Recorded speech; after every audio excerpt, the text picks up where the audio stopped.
Halo Ninja Lovers. Oh iya, bagi kamu yang belum subscribe, ditekan dulu ya tombolnya yang ada di bawah video ini. Terus tekan juga tombol loncengnya biar kamu nggak ketinggalan informasi penting selanjutnya dari channel ini. Dan jangan lupa juga guys untuk like dan share video ini ke teman-teman kamu, karena dukungan dari kamu semua benar-benar luar biasa. Buat kamu penggemar drama Cina, berikut ini 8 drama Cina CEO tampan kaya raya terpopuler yang wajib kamu tonton.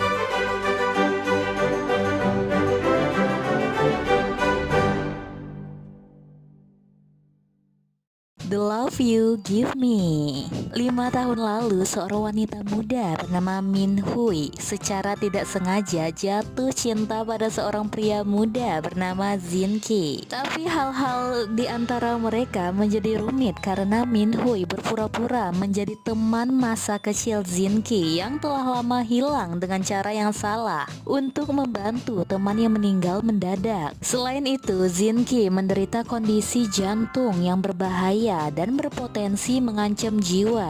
Dan Min Hui yang sekarang sangat mencintai tidak ingin melihatnya menderita. 5 tahun kemudian mereka dipertemukan kembali di sebuah acara bisnis dalam situasi yang paling tidak nyaman. Min Hui telah naik menjadi asisten R&D untuk salah satu direktur di sebuah perusahaan teknologi dan Zan Ki. Kisah manis yang menyakitkan hati terjadi di antara mereka dalam kehidupan dan pekerjaan.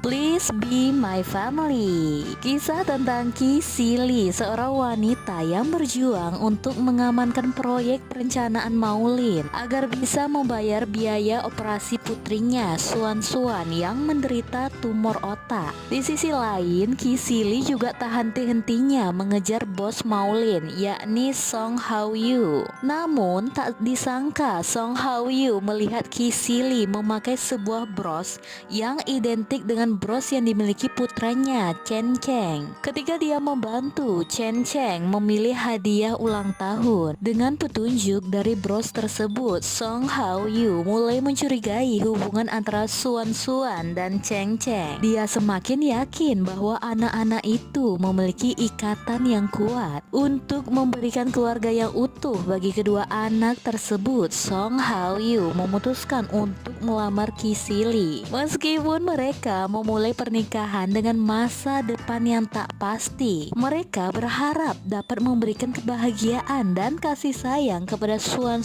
dan Cheng Cheng. Ki Sili dengan tekad yang kuat berjuang untuk mengamankan proyek perencanaan Maulin agar dapat membayar biaya operasi yang sangat penting bagi putrinya Suan yang menderita tumor otak. Seiring perjalanannya, dia terus mengejar bos Maulin, Song Hao Yu, dengan harapan bisa mendapatkan bantuan yang dia butuhkan. Namun tak disangka Song Hao Yu malah menemukan hubungan yang tak terduga antara Suan dan putranya sendiri Cheng Cheng melalui sebuah bros. Born to be Together mengisahkan tentang Jin Chen yang datang ke sebuah acara penandatanganan kontrak dengan ditemani anaknya bernama Ao. Di acara tersebut juga ada An Jiu yang juga ditemani anaknya bernama Buding. Namun ternyata An Jiu hadir ke acara ini dengan misi untuk mencuri sebuah kalung yang sangat berharga. Saat akan melancarkan aksinya, ternyata kalung yang akan diincar oleh An Jiu malah menghilang sebelum akan mengambilnya.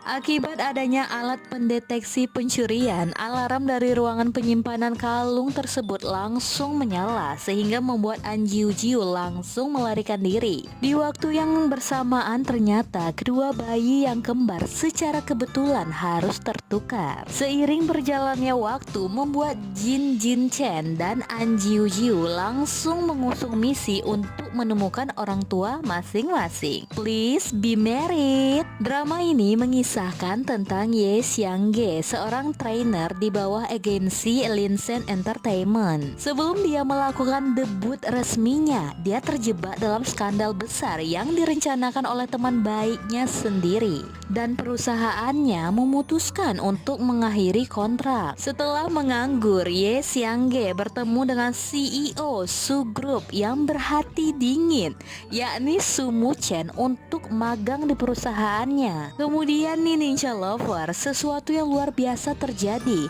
Seorang anak laki-laki berusia 5 tahun bernama Su Zian yang datang ke Sieng Siangke dan berkata bahwa dia adalah putranya dari masa depan. Kemudian Su Zian pun mengatakan bahwa ayahnya adalah Su Muchen dan Ye Xiangge kaget. Setelah Su Muchen mengetahui hal ini, dia tidak punya pilihan selain tinggal bersama mereka. Dalam prosesnya nih, Ye Xiangge dan Su Muchen perlahan jatuh cinta satu sama lain. Unforgettable Love.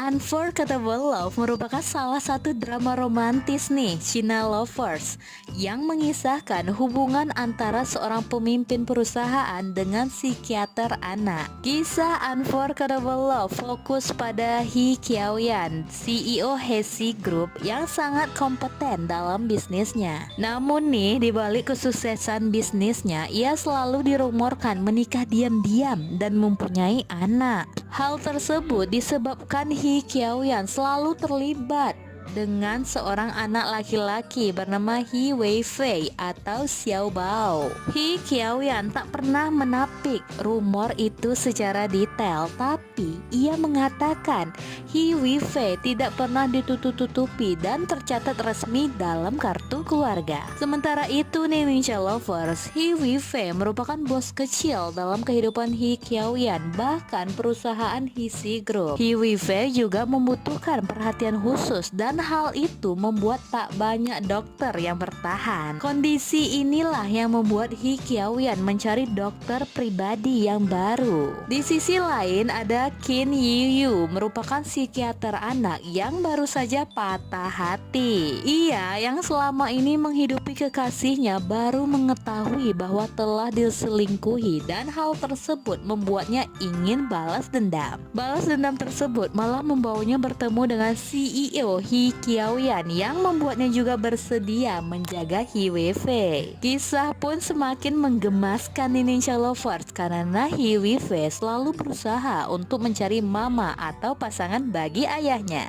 Begin Again berkisah tentang seorang CEO bernama Lu Fangning. CEO Lu Fangning ini terkenal memiliki sifat yang sangat arogan dan percaya diri. Wanita ini selalu mengharapkan kesempurnaan dan mengharuskan semua orang untuk mengikuti instruksinya. Bisa dikatakan nih Ninja Lovers, Lu Fangning adalah seorang wanita yang sangat otoriter dan harus selalu mendapatkan apa yang dia inginkan. Suatu hari dalam rapat dewan perusahaan, anggota dewan tidak setuju dengan rencana peluncuran merek yang dia usulkan. Namun nih, dengan penuh keyakinan, Lu Fangning menyatakan bahwa tidak ada yang bisa menghalangi tujuannya. Dia yakin dia akan berhasil meluncurkan merek tersebut. Namun ada satu hal yang menjadi kekhawatirannya, yakni harus menikah dan memiliki anak sebelum berusia 30 tahun. Lu Fangning secara kebetulan bertemu dengan seorang dokter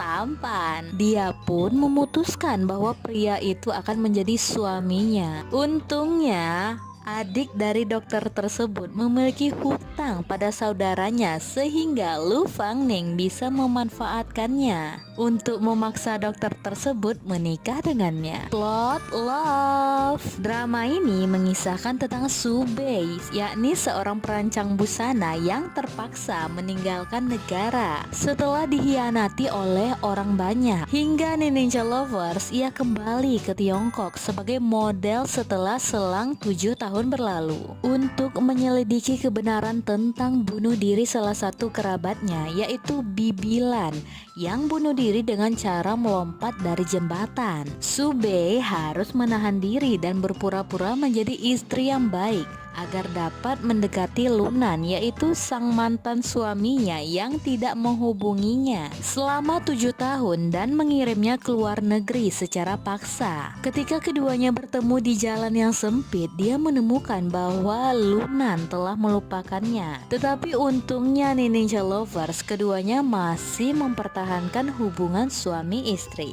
Warm Time with You. Warm Time with You menceritakan kehidupan seorang anak laki-laki bernama Wu Yi yang kehilangan orang tuanya. Semeninggal orang tuanya, Wu Yi hidup dengan hangat dan bahagia bersama bibinya yang baik hati, yakni Wu Jiaoyao. Bibi Wu Yi merupakan seorang wanita tangguh yang mengelola aula seni bela diri. Sementara itu nih Ninja Lovers, pamannya Kimo adalah seorang presiden yang berpengaruh dan sangat mendominas. Ayah Kimo alias kakek Wu Yi ingin melihat cucu laki-laki satu-satunya yang dimiliki. Hal tersebut nih membuat Kimo pun ingin memiliki hak asuh terhadap Wu Yi. Persaingan sengit ini terjadi ketika Kimo dan Wu Jiaojiao bertarung untuk memperebutkan hak asuh Wu Yi, yakni bocah yang disayangi banyak orang. Nah, Wu Jiaojiao bertekad untuk mempertahankan Wu Yi yang sudah dianggapnya sebagai anak sendiri. Nah, siapakah yang akan memenangkan hak asuh terhadap Wu Yi?